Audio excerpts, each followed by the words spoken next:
जय जय राम। सादर नमन परम प्यारे राम, परम पूज्य गुरुजन, परम दिव्य आत्माएं और आप सबके मंगल आशीष लिए परमेश्वर कारण कृपा करके अपने श्री चरणों में लेकर आए हैं। उनका बारंबार धन्यवाद, अनंत बार धन्यवाद, अनंत बार धन्यवाद। गुरुजनों के कारण कृपा से वे हमें इस समय उपासक के आंतरिक जीवन के लिए लेकर आ रहे हैं। उनका बहुत बहुत धन्यवाद, अनंत बार धन्यवाद, अनंत बार धन्यवाद। हमें पृष्ठ 20 पर जन सेवा उपासक आंतरिक जीवन, जो कि हमें स्वामी जी महाराज के नियमों के बारे में अवगत करवाता है और जहाँ हमें पता चलता है कि एक साधक को किस तरह से उसके भाव होने चाहिए, किस तरह से उसकी मनोवृत्ति होनी चाहिए, किस तरह से उसका व्यवहार होना चाहिए, कैसे वह कंडक्ट करे अपने आप को, किस तरह के शब्द निकले उसके मुंह से, किस तरह के भाव मन में आए। ये सब उपासक का आंतरिक जीवन हमें बताता है। सो जो साधक उपासक का आंतरिक जीवन के नियमों को अपने जीवन में पालन करते हैं, वे न केवल इस तरह का बिहेवियर घरों में करते हैं बल्कि संस्थाओं में भी करते हैं और अपने कार्य क्षेत्र में भी करते हैं। न केवल अपने प्रिय फ्रेंड्स के साथ या साधकों के साथ ही झुक झुक के राम राम करते हैं, बल्कि अपने कॉलीग्स के साथ भी वैसी बात करेंगे, अपने एम्प्लॉयज के साथ भी वैसी बात करेंगे। सो ये चीजें अगर हमारे अंदर नहीं आ रही हैं, अगर हमने किसी को नीचे भाव से बात की है या किसी को ऊंचे भाव से बात की है, तो इसका मतलब बहुत सारे इंडिकेटर्स होते हैं कि ये हमारे अंदर अभी नहीं बसा। ये जो ग्रंथ है, ये हमारे सपने में भी ऐसा होना चाहिए हमारे साथ, कि हम सपने में भी किसी के साथ व्यवहार कर रहे हैं, बात कर रहे हैं, तो सपने में भी हम ऐसे व्यवहार करें जैसे हमें स्वामी जी महाराज ने सिखाया है। ये नहीं कि बच्चों के साथ तो कैसी टोन में बात करें और साधकों के साथ कैसी टोन में बात करें, और फिर जो घर पे काम करने वाले आते हैं उनके साथ कैसी टोन में बात करें। ऐसे नहीं महाराज, ये महाराज की साधना नहीं है। अगर हम डिफरेंट जगह पे डिफरेंट टोन में डिफरेंट भाषा से बात करते हैं, ये स्वामी जी महाराज की साधना नहीं है, राइट। और अगर हम घर में सबसे ज्यादा गंदा बिहेवियर करते हैं और बाहर बहुत अच्छा बिहेवियर करते हैं, यकीन मानिए ये स्वामी जी महाराज की साधना बिल्कुल नहीं है, राइट। तो इसका मतलब कि अगर आप श्री अमृतवाणी जी का पाठ 2 बार भी करते हैं, जाप भी कर रहे हैं, लेकिन आपका जो व्यवहार है वो साधकों के साथ अलग है, बच्चों के साथ अलग है, घर में बाकी मेंबर्स के साथ अलग है, काम करने वालों के साथ अलग है, इसका मतलब वो सब कहीं काम नहीं कर रहा, राइट। आप स्वामी जी महाराज के अनुसार या हम स्वामी जी महाराज के अनुसार बिल्कुल नहीं चल रहे हैं। सो अगर हम अपना बिहेवियर स्वामी जी महाराज के अनुसार चलना चाहते हैं, तो जो हम अमृतवाणी जी का पाठ करते हैं, जो हम जाप करते हैं, जो हम नियम निभाते हैं, उसकी एनर्जी से हमें अपना ये उपासक का आंतरिक जीवन हमें बसाना चाहिए। और देखिए, स्वामी जी महाराज ने व्यवहार फर्स्ट चैप्टर नहीं लिया है। उनको पता है व्यवहार बदलना, स्वभाव बदलना बहुत ज्यादा कठिन है, बहुत कठिन है, बहुत ज्यादा कठिन है। वो नहीं आता, वो ऐसे नहीं बसता, वो बार बार प्रैक्टिस करके बसता है, राइट। सो इसलिए ये चीजें अभ्यास गम्य हैं और बहुत इस पर मेहनत, सुंदर तरह से मेहनत करने की आवश्यकता। सो हम लेंगे 20वां पेज। जो उपासक राम नाम का मधुर रस जग पाए हैं, जिनको शांति प्राप्त हुई है, जिनको एकाग्रता का लाभ हुआ है और जिनमें राम नाम बस गया है, उनको चाहिए कि वे अपने दैनिक कामों से समय निकालकर समाज के दीनहीन जनों के सुधार में भाग लिया करें। ये महाराज का आदेश है। अगर आपको राम नाम से शांति मिली है, अगर आपके अंदर राम नाम बस गया है और एकाग्रता आई है, तो आपको दीनहीन जनों के सुधार में भाग लिया करें। और देखिए, महाराज ने इतनी सुंदर ये सुविधा दी है, हर तरह की ये सुविधा हर तरह की दी है महाराज ने हम सबको, जिनको राम नाम पर विश्वास हुआ है, अपना जीवन जिन्होंने रूपांतरित किया, चाहे वे घर से निकलते नहीं है, ऐसे भी साधक हैं जो घर से बिल्कुल निकलते नहीं है और घर ही में रहते हैं, पर महाराज घर ही में उनके पास पहुंचे हैं। एक आध श्री रामचंद्रम चले गए, लेकिन दूसरों की सेवा करनी, उनका सुधार लेके आना, तो ऐसे साधक हैं जिनको महाराज ने फिर रामोपासना में सेवा दी है, या फिर एडल्ट बुक क्लब्स में, बच्चों के बुक क्लब्स में सेवा दी है कि सुधार आए, है ना। हम सीखें, हम ना केवल स्वयं सीखें, वे स्वयं भी सीखते हैं। ऐसे नहीं है कि वो सिखा ही रहे हैं, सिखाने के लिए ही है, नहीं, गाइडेड होता है, बच्चों से सीखना होता है, एटीट्यूड वो होना चाहिए कि हम सीख रहे हैं यार। सो इसलिए वे सीखते भी हैं और सिखाते भी हैं, दोनों चीजें चलती हैं। सो नहीं तो डिस्कनेक्ट हो जाएगा, नहीं तो हम जैसे महाराज हमें टाइट रखते हैं, आजकल भी यही प्रवचन आ रहा था, राइट। तो भाग लिया। सो कोई भी मनुष्य सारा दिन नाम की आराधना में लगाता हो, ध्यान में बैठा रहता हो, या स्वाध्याय ही करता रहता हो, ऐसा देखने में नहीं आता, नॉट पॉसिबल। ये ऐसे काम तो कुछ मासों के लिए साधना साधने वाले साधकों को करने होते हैं। यदि इसमें बरसों कोई बिताने लग जाए तो उसका समय आलस्य में, प्रमाद में, व्यर्थ क्रियाओं में, इधर उधर भटकने में ही बीता करता है। इसलिए जिन सज्जनों को साधना की थोड़ी बहुत सिद्धि प्राप्त हो गई हो और जिन्होंने साधना के रस का आस्वादन कर लिया हो, उनको यदि अवसर मिलता हो तो समाज की सेवा में उसको व्यतीत करना उचित है, या निकलना चाहिए समाज में और काम करने चाहिए, सोच बदलनी चाहिए, बहुत इंपॉर्टेंट है सोच बदलनी, और उचित है। या यहीं पे रुकेंगे और देखिए अपने आसपास कहाँ आप सोच बदल सकते हैं, अपने अपने अपने फ्रेंड्स की, क्योंकि सोच बदलने से जीवन बदल जाता है, मात्र सोच बदलने से जीवन बदल जाता है। मैं देखिए मेरे पास कोई भी चीज आती है तो मुझे पता होता है महाराज की ही, महाराज उसमें कुछ चाह रहे हैं तभी आती है, नहीं तो सब अच्छा चल रहा होता है। मेरे पास श्री अधिष्ठान जी के का जो निवेदन पत्र है किसी एक राज्य का, मुझे ये नहीं पता ये सेंटर से है या किसी राज्य ने अपना अपना भी बनाया हुआ है। अगर अपना बनाया हुआ पता नहीं ये किसका है, जाता तो वहां है, दिल्ली जाएगा, राइट, लेकिन बनाया किसने है और कौन से पॉइंट्स लिए हैं, उसमें संशोधन की आवश्यकता है, क्योंकि हमारी सोसाइटी का रूप रंग बदल रहा है और बहुत सारे लोग अब इंडिपेंडेंट रहते हैं फैमिलीज के साथ, अब वो वाला स्ट्रक्चर नहीं है, राइट। कई लोगों का परिवार नहीं है, कई लोग सिंगल रहते हैं और सिंगल अपना जीवन व्यतीत करते हैं, कई लोग सेपरेटेड हैं, कई लोग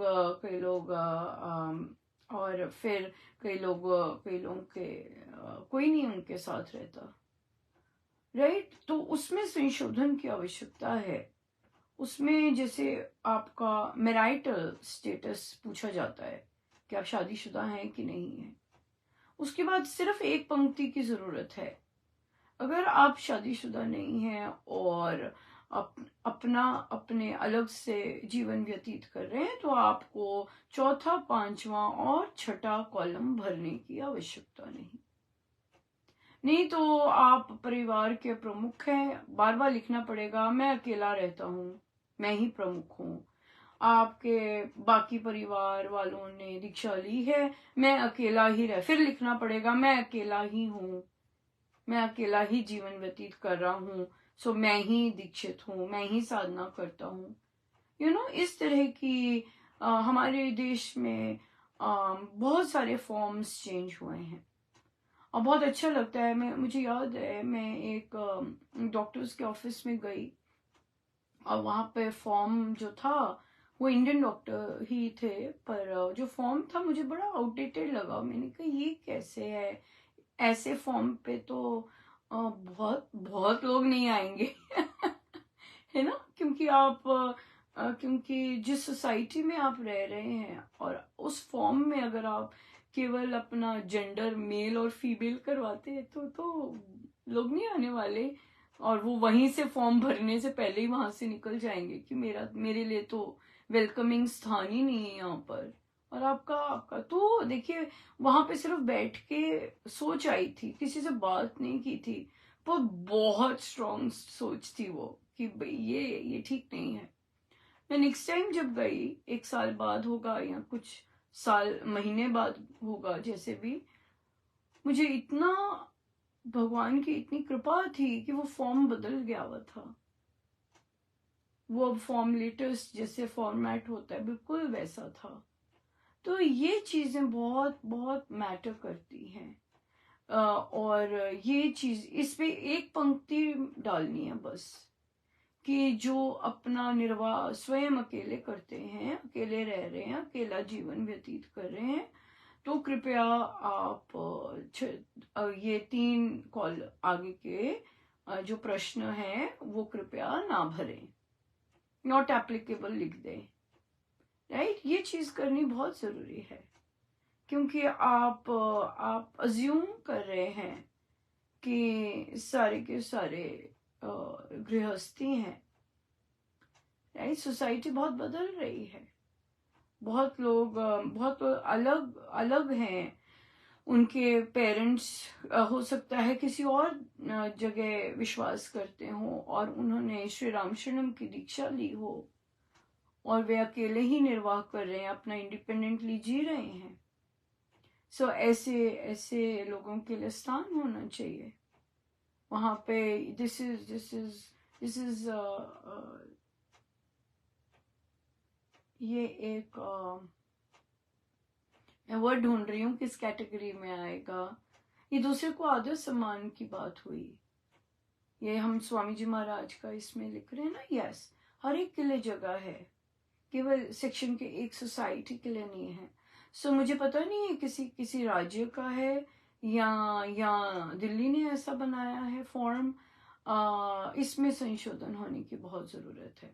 एक लाइन ऐड करनी है कि अगर आप अकेले ही रहते हैं, अकेले ही अपना निर्वाह करते हैं, किसी पे आश्रित नहीं है, तो कृपया आगे के 3 कॉलम ना भरिएगा या NA लिख दीजिएगा, not applicable. This is very decent and very graceful and और वो अनकंफर्टेबलनेस और वो सब वो रहता है। राइट, सारा वो खत्म हो जाता है। सो या कई महिलाएं क्या लिखें जो अपने बच्चों के साथ अकेली रह रही हैं और उनका कोई परिवार साथ नहीं देता, क्या लिखेंगी वो?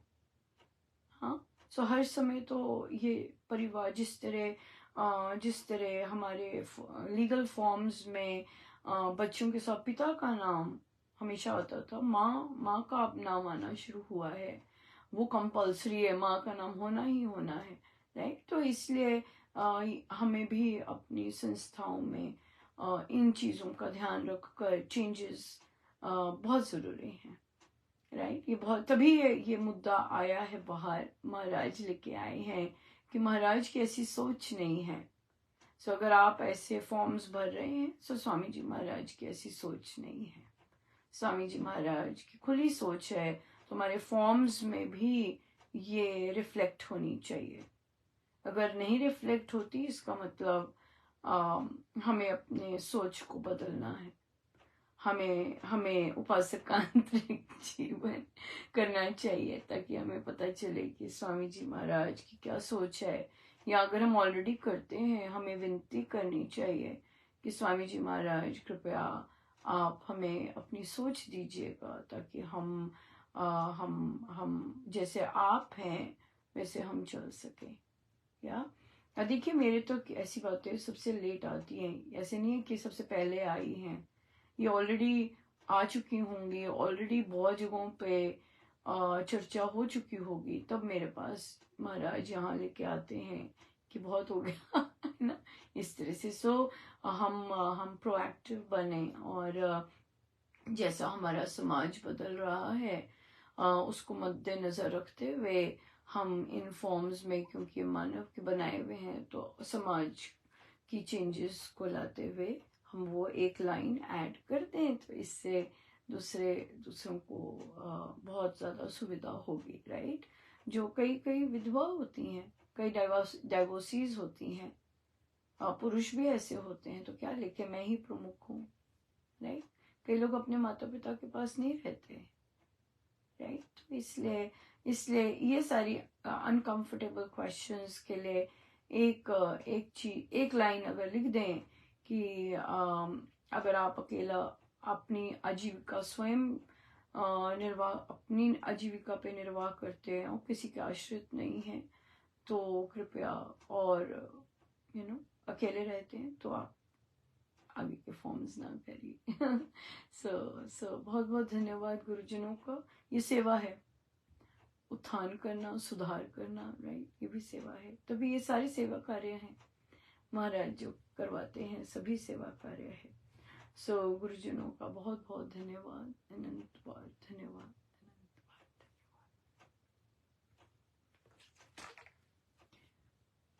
आइए हम सीधे होके बैठे, अपने प्रभु अपने गुरुजनों के श्री चरणों में बारंबार नमन, अनंत बार नमन, अनंत बार।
सब गुरुजनों का उनके श्री चरणों में जय जय राम, जय जय राम।